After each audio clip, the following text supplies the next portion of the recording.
All right, well, that was a very brilliant talk, and a big thank you to Dr. Soham and Dr. Shubh Mohan Singh ji for a very enlightening and a very, I would say, informative session. Well, now is the time where we thank our platinum sponsor, Intas Pharmaceuticals Limited, for sponsoring this particular session. And the session is also an interesting one, which is building resilience in healthcare professionals. By the way, whatever is being covered all throughout these three summits, it will be featured on YouTube. So you very much wait for the recordings. Don't be disheartened in case you missed one or two sessions. You can very much find them over there. For all those who are attending this particular session, which is about to start, in case you want to ask any question while our session speaker is addressing the gathering, you can please type them in the chat box and send it. We have a very special, my co-compare, who is going to take the session forward shortly. Now, the topic is very interesting. It's building resilience in healthcare professionals.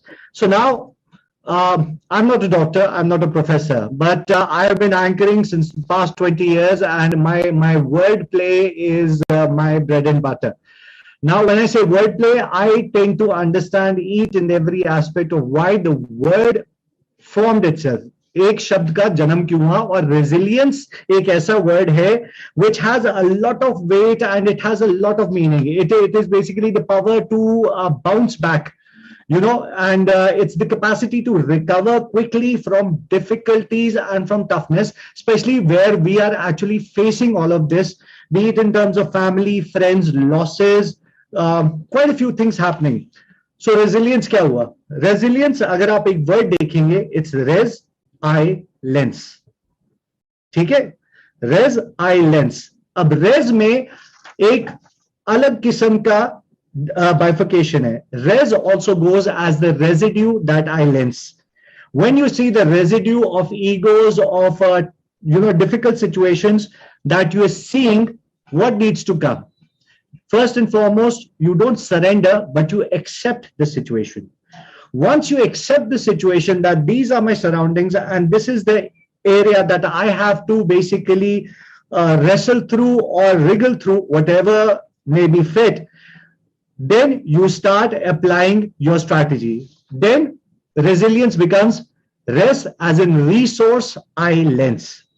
When you see the resources that are in and around you, then you find yourself, okay, मेरे पास ये है, मेरे पास ये है, मेरे पास ये है, and maybe I can wriggle out from there. Then comes another res, as res I lens, which is basically resolve. And resolve इसलिए कहूंगा, resolve को भी break करेंगे तो resolve हो जाता है resolve.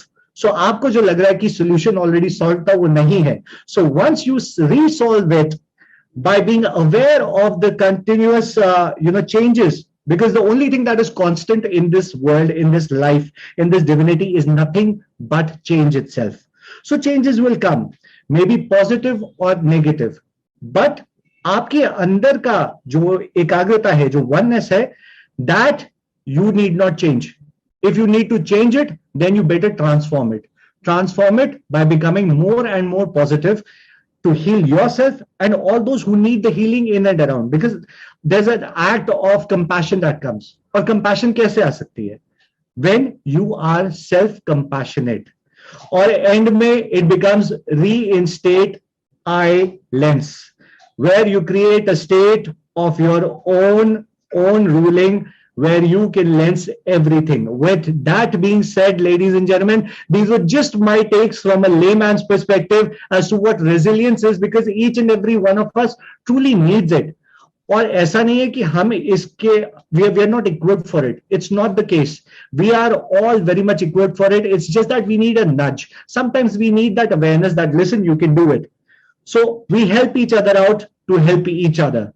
With that being said, I have one of the most brightest minds with me. But before that, let me just talk something about our speaker. We've got Dr. Kishore Chandiramani, who is the consultant psychiatrist for Emotions Clinic, Newcastle under Lyme, Staffordshire, United Kingdom. So he's going to join us shortly. And why I say one of the most talented young doctors. Why? Because I have a very beautiful face. We have Dr. Ankita Chattopadhyay who is joining us.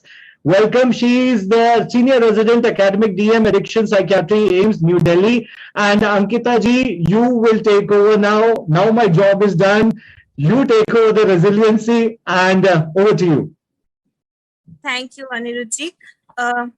So it gives me immense pleasure to be a part of this session. So being a healthcare professional, I know it's very important for us to be resilient for our own mental health as well, so that if we are able to keep ourselves good, then only we'll be able to keep our patients good as well.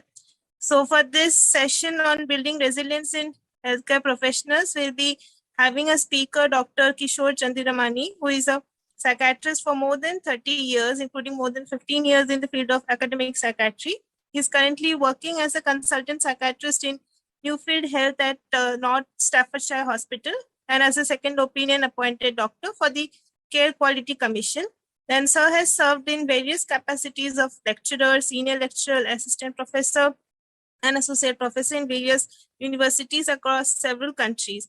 He has also been awarded the Gaskell Gold Medal and Prize for Clinical Excellence by the Royal College of Psychiatrists in 2002, and he has also got a distinction in his postgraduate diploma in psychosexual therapy by the University of Central Lancashire in 2008. And Sir, after completing his higher specialist training in psychiatry, he has sought further training and experience in the fields of postnatal depression, relationship counseling, anxiety, panic disorders, alcohol and drug misuse, workplace-related stresses, health management, old age psychiatry, biofeedback therapy, as well as the legal aspects of psychiatry. We welcome Sir, and we'll be starting with this session through his video lecture, and Sir will be joining us in between, and we'll be taking over the question and answer session as well. So if you have any questions, please keep commenting in the chat box, and we'll be taking it over at the end of the video. So over to you.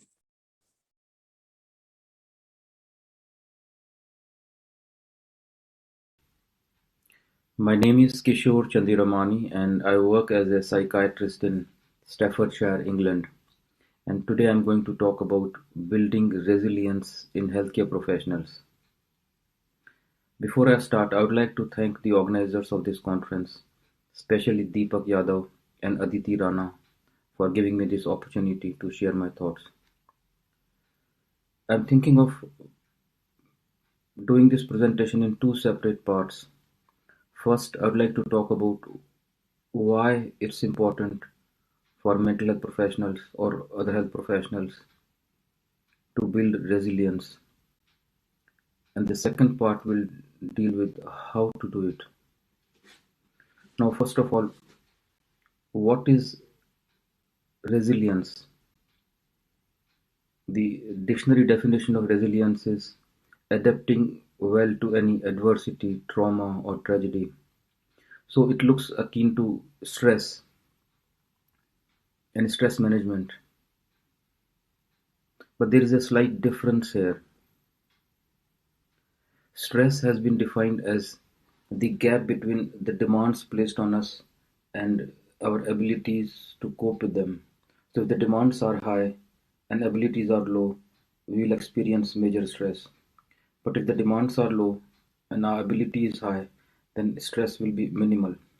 So it has two components, the demands placed on us, and second is our abilities to cope with them.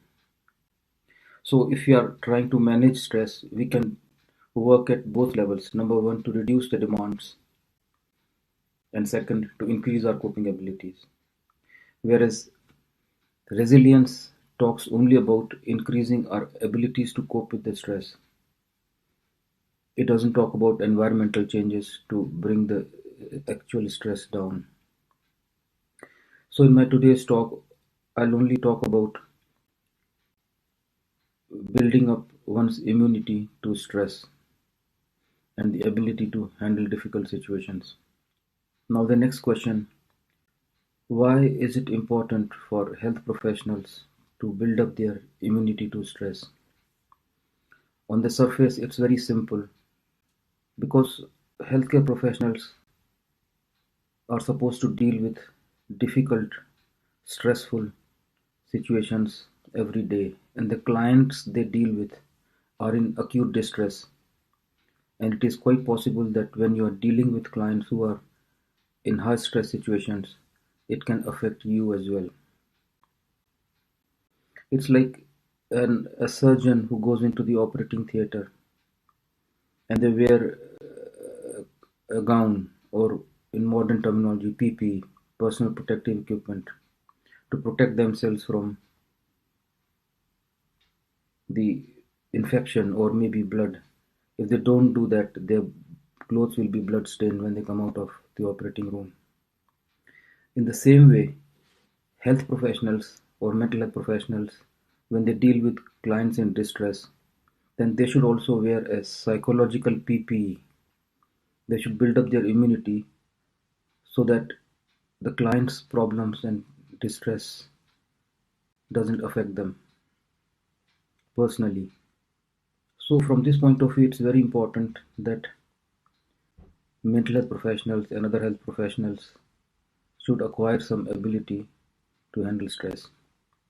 Secondly, if a health professional, especially a mental health professional, has not dealt with their own personal conflicts, symptoms, stresses, how can they help the client?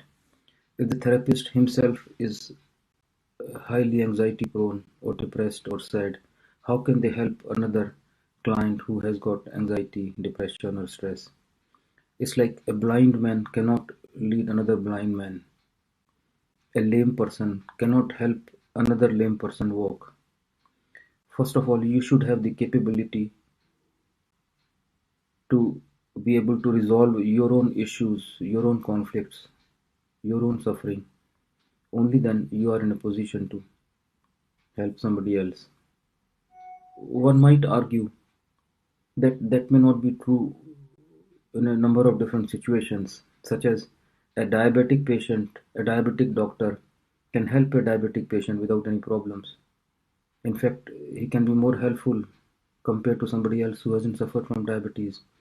A doctor who has got hypertension or arthritis would be in a better position to help the client with similar problems because they have been through the process, they understand it, and they will have greater levels of empathy for the client. That's valid in its own right. I'm not disagreeing with that. But when it comes to mental health, one has to have some ability to handle their own issues, and they should be functioning at a higher level to be able to help the clients. Even when you train people for psychotherapy to become psychotherapist, they have to undergo personal analysis.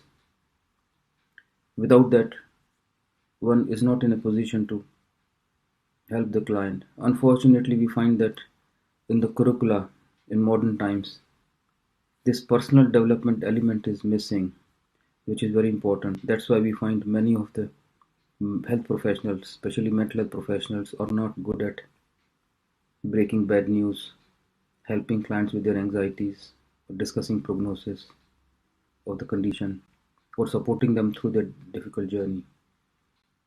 Now let us examine this situation from a different angle. If you look at the personalities of people who join health profession, different individuals join for different reasons. The motivations are different. For some, they join health profession because they have very high levels of empathy. They are compassionate. They are emotionally strong, and they want to share their personality attributes or the reserve they have, psychological reserve with clients. They're already up there. They don't need any training. But you find that sometimes you find that people join health profession because someone in the family has suffered from a particular problem. If a family member has suffered from malignancy or cancer, then the individual is motivated to become an oncologist. If a family member has suffered from kidney problems, then one wants to become a nephrologist. Or if somebody has had mental health issues in the family, then they will want to become a psychiatrist or a psychologist or a therapist. Whereas you'll find that in certain situations, person joins health profession to treat their own illnesses. If someone has suffered from anxiety and it remains untreated, then they want to become a psychiatrist or a psychologist so that they can treat their own problems. If that is a motivation, then these individuals require even greater support to be in a position to help others. So, this is the background, and it helps us understand why mental health professionals or other health professionals need some training in resilience building. The next question is how to build resilience. Now, there are a number of different ways in which we can build resilience, and I will try to discuss a few that I have been practicing with clients. At the most basic level, it can be done in the form of lifestyle changes. There is something in the lifestyle that is not allowing the individual to manage their stress in the normal way, in the normal course of the day. Sometimes clients come and ask me, Doctor, why have I got this anxiety or depression or stress? And my question to them is, if you don't wash your clothes for 6 months, what will happen to your clothes? Now, the same thing is happening to your mind. When you get up in the morning, perhaps you feel refreshed, relaxed, and you find that during the course of the day, when you interact with people or different situations, you pick up stress. Every interaction during the waking hours creates a stress, even if it is a pleasurable experience.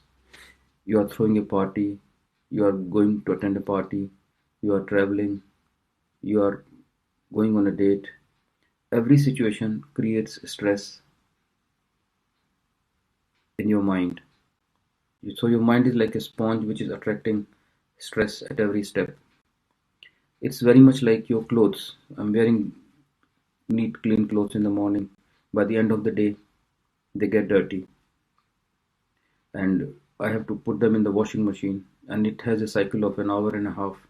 And my clothes are clean, ready for the next morning. Now, the same thing is happening to the mind as well. At the end of the day, the mind has picked up a lot of stress. We have put our clothes in the washing machine. But what about the mind? Where is the washing machine for the mind? So it's very important that for short periods of time, maybe half an hour in the morning, 1 hour in the evening, you suspend your normal routine, and that is the time when your mind, conscious as well as the unconscious mind, will start working on the stress that you have picked up. Some people call it downtime, others call it me time, or it's your meditation time or yoga time, whatever you want to call it. But one has to disengage or suspend the normal routine, and that should happen every day. If it is not happening every day, then you will find that after a few weeks, few months, you will be desperate for a holiday. And I have seen many such clients who want to have a break from work and they're desperate for it because they have not built these little pockets of relaxation in their everyday life. If you have created those little pockets in your everyday life, you'll find that there's no need for a vacation after 3 months, 4 months. I mean, you're not desperate for it. You can still take a break to enjoy life. That's a different matter. But there's no desperation for a holiday because you are holidaying every day, half an hour in the morning, 1 hour in the evening. Now people ask me, what do I do in that half an hour in the morning, 1 hour in the evening? And the answer to that question is that you are not indulging in high intensity activity. It should be low level activity because it's your downtime. Now, what do we mean by low level activity? First of all, it should not create any strong new emotions. Anything that can upset you, create new emotions, whether it's excitement or sadness, both should be shunned. And secondly, it should not require too much of mental effort, something that you can do at spinal level.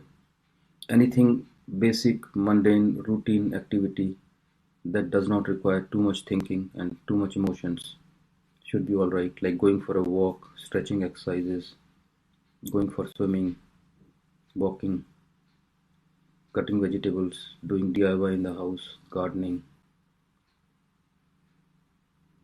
And there should be no mental checklist of things during that 1 hour or half an hour, because this is your me time, your downtime. So you have to switch from the doing mode to being mode, just as a pet in the house. Pets are not required to cook meals or pay insurance or electricity bills. They just be in the house. So in the same way, you should switch from doing to being mode, but it doesn't mean that you do nothing. To give an example, you want to go swimming, but if you have decided you are going to do 2 lengths and 5 breaths, or you are going to walk 5 miles or 10 miles, or for half an hour or 1 hour, then you have given a task to your mind. It's not your me time. It's not relaxation. It's a chore. It's an activity. But if you say, okay, I'll go and spend half an hour in the swimming pool, you may still end up doing 2 lengths and 5 breaths, but that's your relaxation. You go for a walk and you say to yourself, okay, I'll go for a walk, and if I feel like I'll come back, you may come back after 15 minutes, half an hour. You may still do 2 miles, 3 miles, but that is your relaxation time. So this this time is very important, because during this time your consciousness connects with the inner distress and it starts working on it. If your mind is engaged in something, even if it is a positive experience, you are creating stress. So when your mind is on a neutral level, on an even keel, equanimous, that's when the inner stress gets done. You might say that it's like I'm wasting my time, but so be it. I call it learning to waste time creatively. Because what's happening is that we are so busy with our lives that if we have 1 minute, 2 minute window here and there, we want to fill it with activities, phone calls, sending messages. So the mind doesn't get time to unwind or relax. Apart from this, taking some time out, there are other lifestyle issues as well. Drinking too much alcohol, coffee, tea, getting too much involved in the activities or politics of everyday life can also create its own stress. So what we need here is moderation in gratification. Moderation in gratification is a key word. Happy middle path. You are neither too much indulgent in sensation seeking, at the same time you are not denying yourself the normal activities of everyday life. So that is about lifestyle issues. The second important thing that I have found helpful is acquiring the ability to suspend your judgment. What I mean here is that the mind is constantly making judgments in terms of good, bad, right, wrong, beautiful, ugly, intelligent, stupid, all the time, even when it is not required. And every judgment leads to an emotion. And once you have made a judgment, you can't stop that emotion from coming unless you are schizophrenic. So if you want to control your emotions, control your emotional reactions, the first thing you must do is acquire the ability to suspend your judgments. Now, how do we do that? There are some techniques, and there are about 4 or 5 different things one can keep in mind, which will help them become less judgmental. First is saying to yourself, all judgments are relative, not absolute. Second, I haven't got the full information yet. Third is, I can't look into the future. What seems to be a bad judgment might turn out to be a good judgment. What seems to be a good judgment might turn out to be a bad judgment. So with hindsight, things might look different. Fourth is moving from global to specific judgments. We always make global judgments in terms of I can't cope with the situation, this is too much, people don't understand me, my children don't respect me, I haven't got enough money for my old age. These are global judgments. And if you can move from global to specific judgments, break it down in parts and pieces. What aspects of the situation I can't cope with, what I can cope with, in what ways people don't understand me, in what ways they do understand me, for what activities I haven't got enough money, for what activities I have enough money. So if you break it down into parts, then you can bring down your stress levels and you can cope with the situation better. Then synthesis of the opposites. Whatever thought has come to your mind, if you analyze deeply, you'll find that to some extent the opposite of it is also true. I won't go into the details here, but this is something which can help us. If we take the opposite viewpoint as well into consideration and then make a decision and see some merit in what the other person is saying, then you will be able to manage your stress better. The next thing that can be helpful to clients is the principle of impermanence. Principle of impermanence.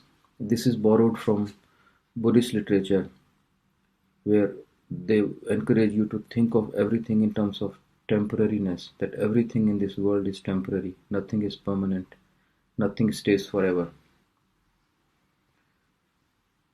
Now, this is not something new that I am telling you. You already know that everything is temporary.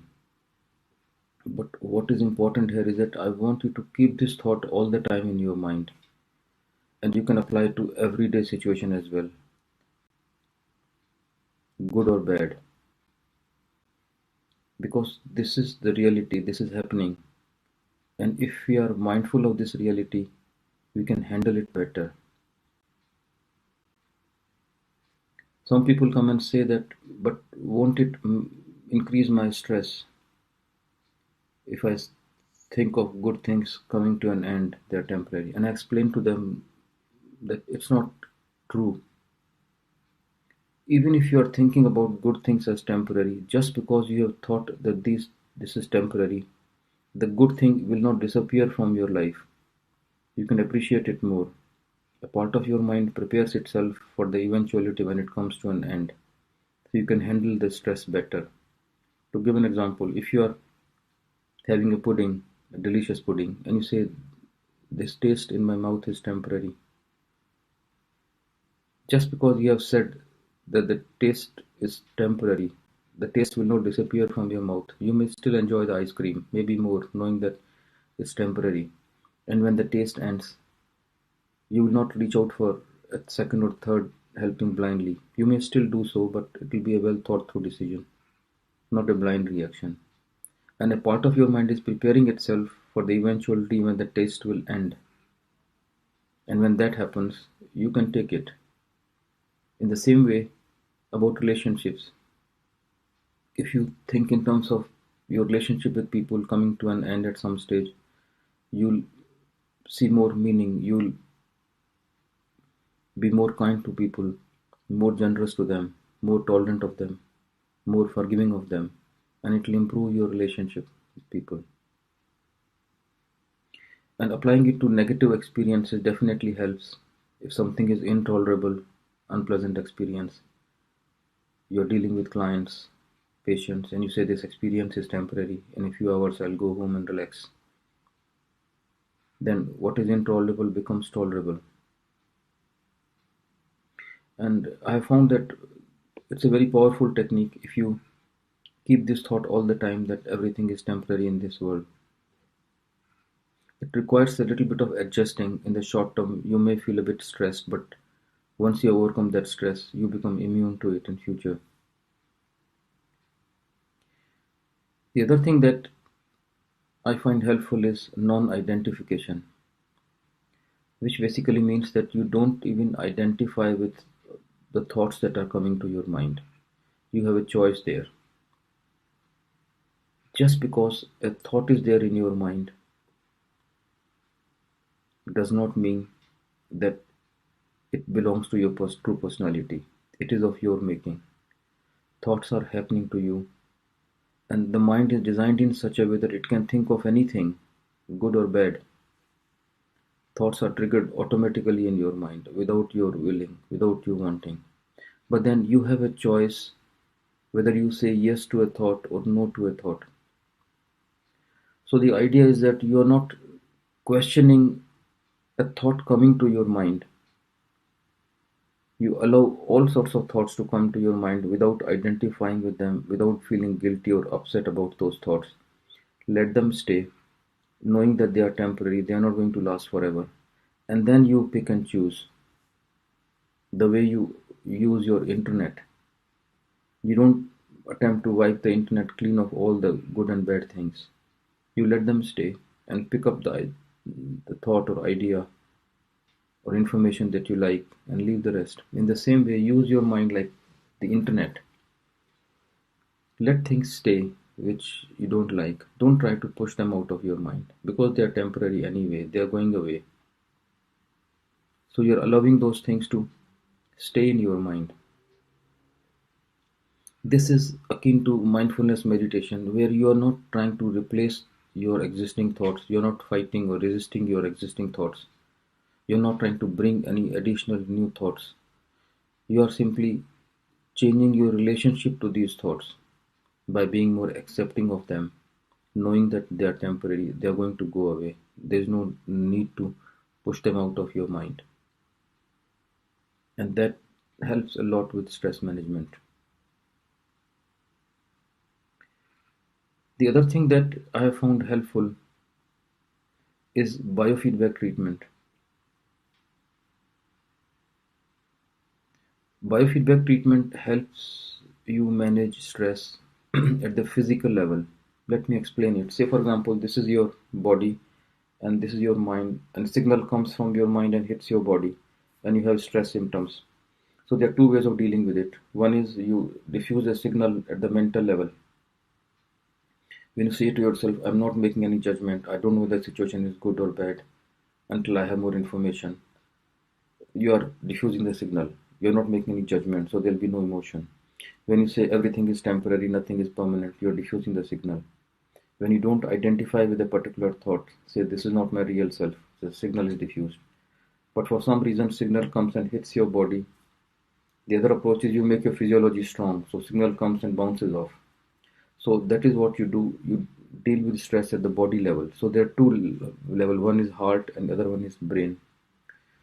At heart level, you can use certain devices which will help you modulate your heart rate variability.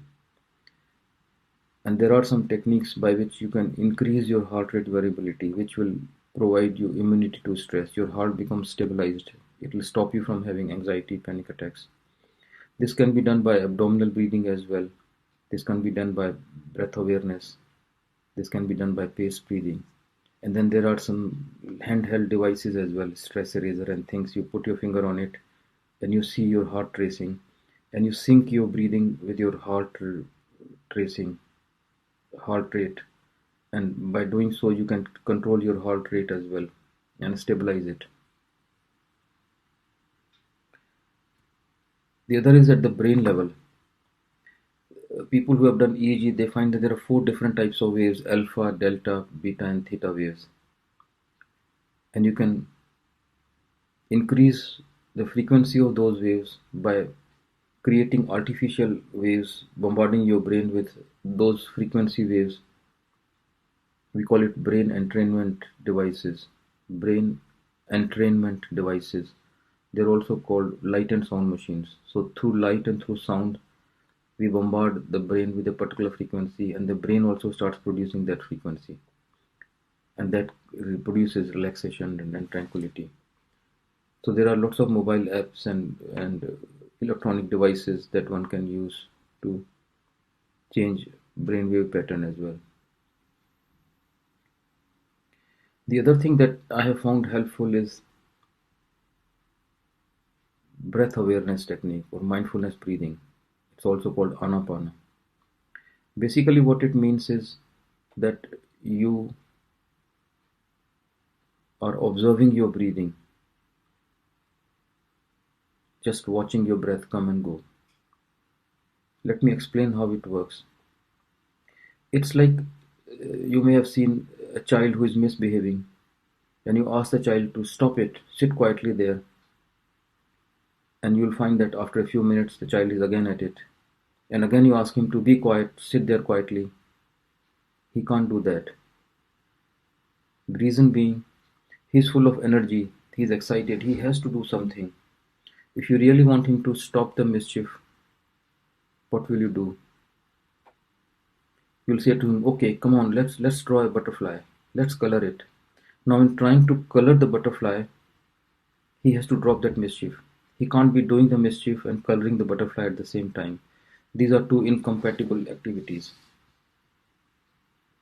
Basically, it means distraction. But then there is a problem here. Your mind needs some object all the time. If it is worrying about something and you distract it into something else, now that something else may have its own stress. You distract your mind from a stressful thought to watching a film. And if it's a sad film or horror film, you end up feeling worse. If you talk to a friend and the friend tells you all the good things that others are enjoying, or any bad news or something, that upsets you as well. So the object of your distraction has to be thought neutral and emotion neutral. It should not create new emotions. It should not create new thoughts. Now, one might pick up activities that don't create new thoughts, like walking, cutting vegetables, gardening. But then your mind is still ticking. They are emotionally neutral activities, but they're not thought neutral activities. So we want an activity which is thought neutral as well. Now, how to find a thought neutral activity? When you watch your breath going in, coming out, this activity is incompatible with having thoughts. So whatever thought you are having, your mind has to drop that thought to be able to watch your breath. And it's emotionally neutral as well. Nobody likes to breathe. Nobody dislikes breathing. So by watching your breath, your mind has to drop anything that is worrying you. The other advantage is that when you analyze deeply, when you are getting stressed, you are either thinking about the past or thinking about the future. And you can cut out a lot of stress when you focus on the present, and watching your breath is an activity which is happening in the present. So that is how you stay focused in the present. The other thing is that when you start watching your breath, your mind goes off into thoughts, you bring it back to breathing, again it goes off, again you bring it back, again it goes off into something, you bring it back. So it's an exercise of the mind. You are trying to control your mind. It's like weightlifting. You lift the weight and drop it. You lift the weight and drop it. After half an hour, the weight is still there. No progress has been made. But what has happened is that your muscles have become stronger. In the same way, when you are focusing on your breathing, mind goes off, comes back, goes off, comes back, goes off, comes back. Your mental muscle is becoming stronger. So if you don't want to think about something, you will have the ability not to think about things. So that is about mindfulness breathing, mindfulness awareness. The other thing that can help with stress management is existentialism, thinking along the lines of existentialism. And with existentialism, we discuss a number of other things like authenticity, free will, choice, responsibility, meaning in relationships, goals of life, death desensitization. So this is like a philosophical way of understanding life, and that can help us manage our stress better. And finally, spirituality, that can also help with stress management, especially the spiritual value of tolerance, friendly feeling towards everybody, forgiveness, surrender, compassion, moderation in gratification. All those things, you find that they have a positive value in managing one's own stress and making our life goals realistic. So those are the various techniques then that one can employ to make oneself immune to stress, especially when you are dealing with patients who are under great stress. Then it's an added responsibility on you that you don't just provide medical treatment, you provide them some psychological comfort as well. And you'll find that the prognosis of their illnesses will be much better if they can receive psychological support as well alongside the treatment from health professionals. So, to conclude, I would just say, healer, heal thyself. And that's the way you can help your clients better. Thank you very much. Bye.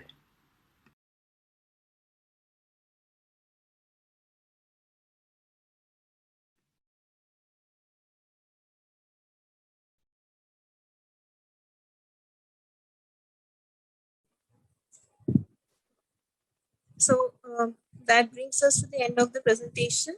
Now I welcome Sir Dr. Kishore Chandiramani. He has now joined with us. Welcome, sir.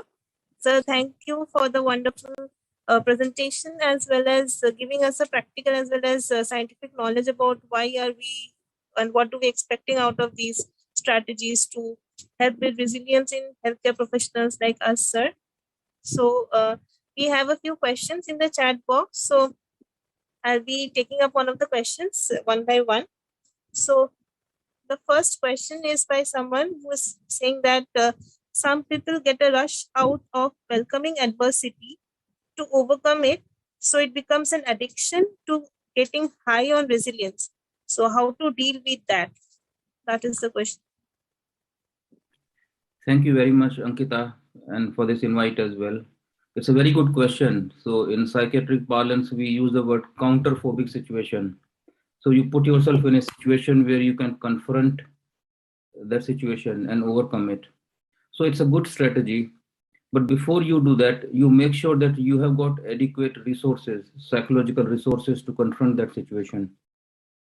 So it is a good strategy, but the problem is that if it becomes an addiction, then obviously one has to get out of this habit of always trying to do that, because we need to deal with the real life situations. We don't have to create artificial situations.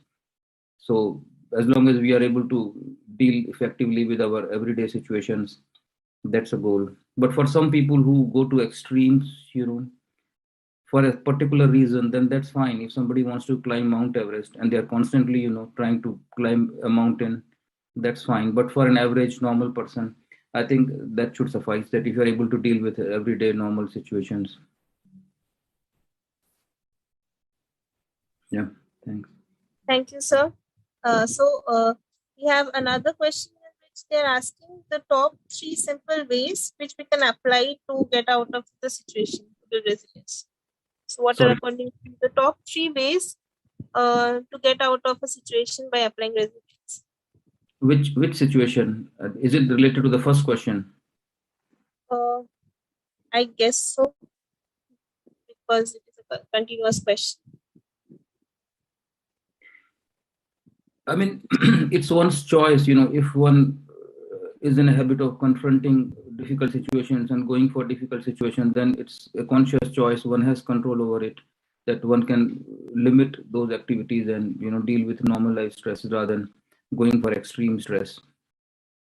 Unless it's your job, like if you are in a combat situation, you are a soldier, then obviously you have to expose yourself to extreme stressful situations so that you become, tough for the battlefield. Otherwise it's not needed. And being in the situation, gradually you get desensitized to it.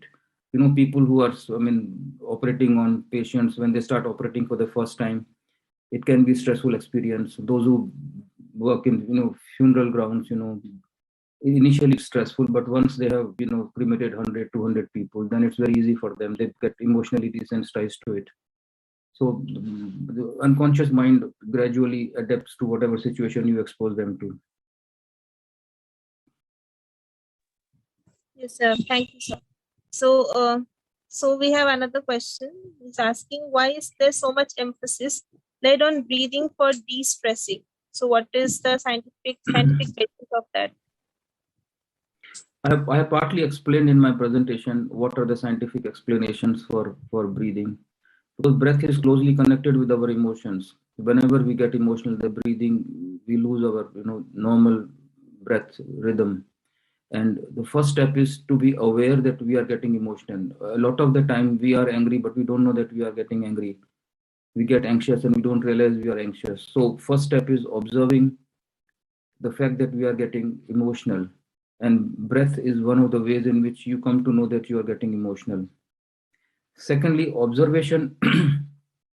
I mean, if we have time, I can explain it in more depth. Your mind has two parts to it: experiencing self and observing self. The part of the mind which is experiencing the emotion is called experiencing self, and the part of the mind which is observing the emotion is called observing self. So, the ideal situation is that experiencing self is small and observing self is big. So, total is 100%. For some, 80% of the mind is experiencing the self, only 20% is observing. For others, it may be 50-50. And for some, it may be that only small percentage, 20-30% of the mind is experiencing and 70 to 80% is observing. So that is considered desirable because it's the observing self which controls the emotions. So we want to be in a situation where observing self is stronger. So when you are watching your breath, the part of your mind which is observing the breath becomes the observing self. And in order to do that, you have to come out of your emotion. So that is why it's a technique by which you are making the observing self stronger, and that will help you later on. It's like if you're swimming and whole of your body is under the water, that's one situation. Or you raise your head above the water. So the part of the body which is above the water is the observing self. That helps you swim better. So in the same way, when you are doing breathing, you are training your mind to become observing self. And that helps you control your emotions later on. There are other scientific explanations as well. Breathing, breath awareness, breath control also helps because it relates to your autonomic nervous system activity.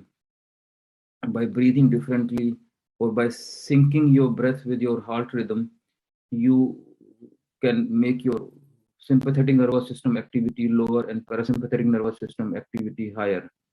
And there's a particular type of breathing, abdominal breathing, which stimulates vagus nerve at the back. And stimulating vagus nerve increases parasympathetic nervous system activity.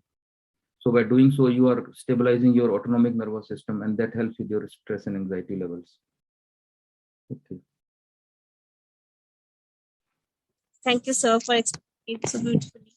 So there's another interesting question. Can meditation and yoga qualify as a psychological PPP? Very true. Yeah. In fact, WHO has recommended Patanjali Yoga Sutra as the only system which can prevent illnesses. No other system, no other medical system has been, recommended for prevention of diseases. They only cure illnesses, whereas this system and even meditation helps prevent illnesses. So yes, very much. It is PPE. You are making yourself immune to psychological stress.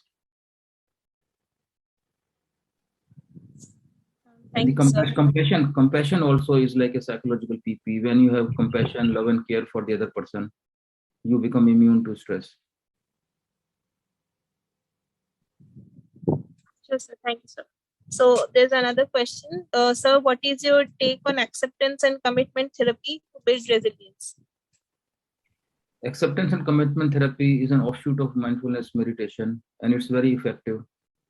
Basically, what it means is that, first of all, don't be guided by your emotions. I'd first ask yourself, what commitments have I made here? And then you honor that commitment irrespective of what emotions come your way. A good example is that of a bus, and you are the bus driver, and your commitment.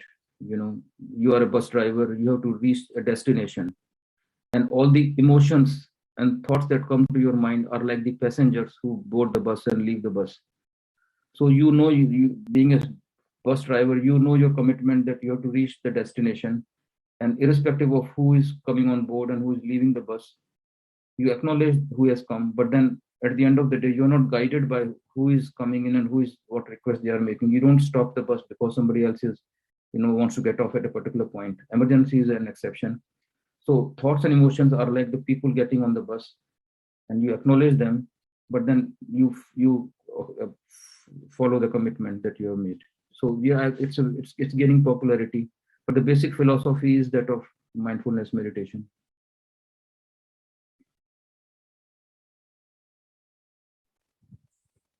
Thank you, sir. So a person has shared his comment that he's thanking you for sharing the helpful verbal tools in building resilience. So, even myself being a healthcare professional, I could relate, and being a mental health professional as well. But we usually tend to forget that we ourselves also need to build a resilience first, so that we can cater to our patients better. So, especially in the current times when this COVID pandemic had ushered in a new kind of emergency in our lives. So, at least I could relate a lot very well to whatever tricks and tools that you have shared with us, sir. And I think there's one more comment.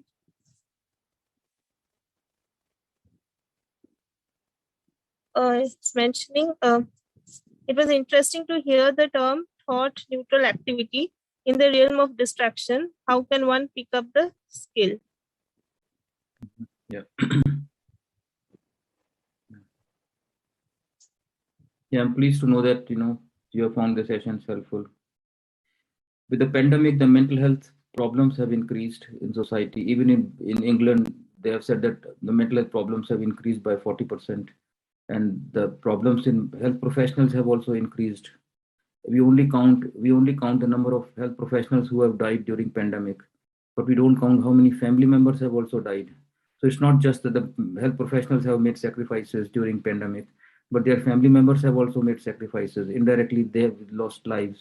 So we haven't done the count of those as well, and that is also enormous loss to health professionals. So it is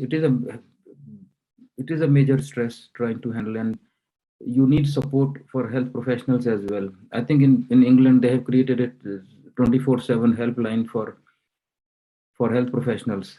If they have any issues they want to talk about, they can just pick up the phone and talk to somebody in complete confidentiality. So the biggest problem is stigma. I mean, health professionals, they don't want to open up about their mental health problems. They think that they'll be judged negatively. They will be considered weak because they can't cope with the situation. So even if they suffer from anxiety, depression, sleep problems, exhaustion, fatigue, they don't discuss it with their colleagues or doctors because they think that they'll be labeled as, and it'll affect their career prospects as well, which is sad. So that's why there is stigma in England as well. So they have created this confidential helpline for health professionals so they can discuss their mental health issues in confidence.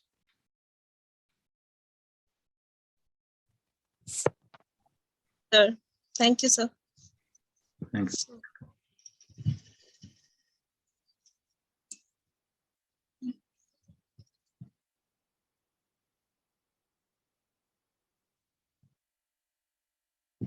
So there aren't any more questions, sir. So we are well in time for the session as well. So, sir, would you like to share any final comments for this session? I think what I have discussed is only one part of looking after yourself. By no means what I have discussed is exhaustive. There are lots of other ways in which people can help themselves. I mean, those who don't believe in meditation, it's not that everybody should practice meditation. There are people who are not inclined to do meditation or therapy or anything. So what is recommended for them is that, especially when I was working in forensic settings, forensic means, medical legal settings, they used to say that you should have lots of outside interests.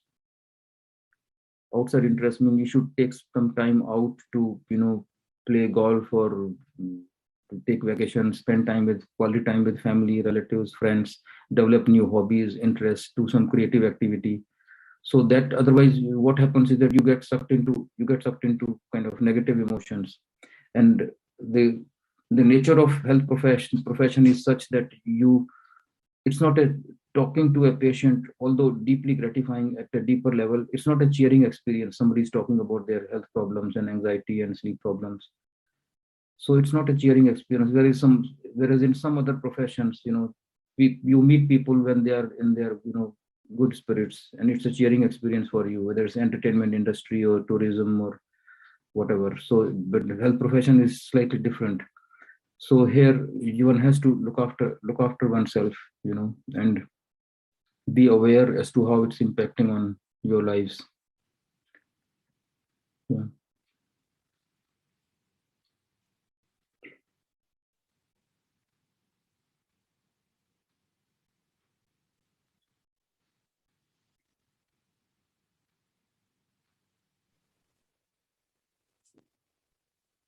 Thank you, sir. Like, we can wait if there are any more questions. Okay.